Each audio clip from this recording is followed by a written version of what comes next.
Hi, I'm Chris with Carnival Cruise Addicts, and this is episode 52 of Yakety-Yak, straight from the yak's mouth. John Heald, Carnival Cruise Line's brand ambassador, posts on his page 5 days a week where you can ask him questions. You can also commend crew and criticize.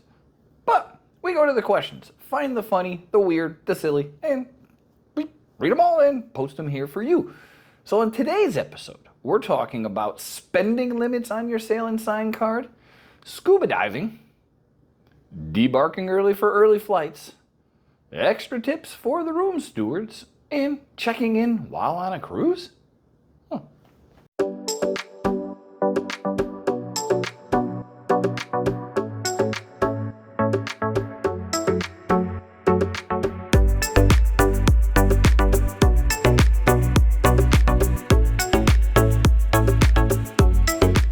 Alrighty. Question 1. This person wanted to know, can adults place a spending limit on their sail and sign card?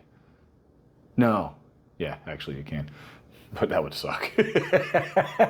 Yes, indeed they can. All you have to do is go to guest services when you get on board and tell them what you want, and they can put a limit on there. So sometimes I wish we do that. Come back on. We bought what? Anyway. Question 2. Can Carnival please offer more scuba diving excursions on the cruises? This person has to book with an independent, which they don't like doing. They prefer to do Carnival sponsored ones, but they love diving. John said they're not providing any extra scuba, that's scuba diving. Excursions, there's a lot of liability issues with it, and more importantly, we're going to different places where the standards may not be the same. So every excursion they do, no matter what it is, they have to vet that company ahead of time to make sure they're putting their guests in the hands of a reputable company, if you will. So, yeah, there's not going to be many. There are some out there, scuba, stuff like that, but select ports only.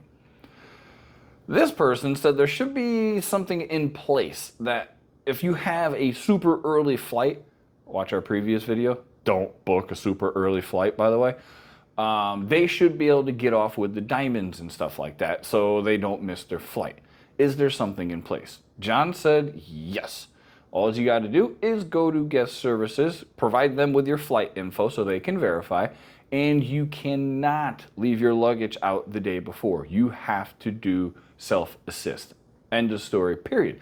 But yes, they will absolutely do what they can and make accommodations so you can get off the boat and catch your plane. Again, don't book them that early if you have to, if you don't have to. If you like what you're seeing, please like and subscribe. It is free. Next question. When the room stewards, when they give them an extra cash tip because they were absolutely spectacular, they wanted to know if it's shared with the assistant room steward and the waiters and stuff like that. John said, yes, they do. If you're giving them a cash tip, they always share it with their coworkers. Didn't say what the split is, if it's rank and file, anything like that, but the tips are absolutely split between everybody. So that's pretty cool. This person will be on a cruise during their check-in day for another upcoming cruise. But they don't buy the Wi-Fi package. They wanted to know how they can check in on their cruise for the next one so they can get the time slot that they want. John said, it's easy. When you're on the boat, turn on the Wi-Fi and everybody can access carnival.com, and that's all you need to do. So you can go to the website, don't have to buy the Wi-Fi, and check in for your next cruise. Pretty cool. Same with the Hub app. Don't have to have Wi-Fi for the Hub app. It's included. Thanks everybody for watching. Please take care.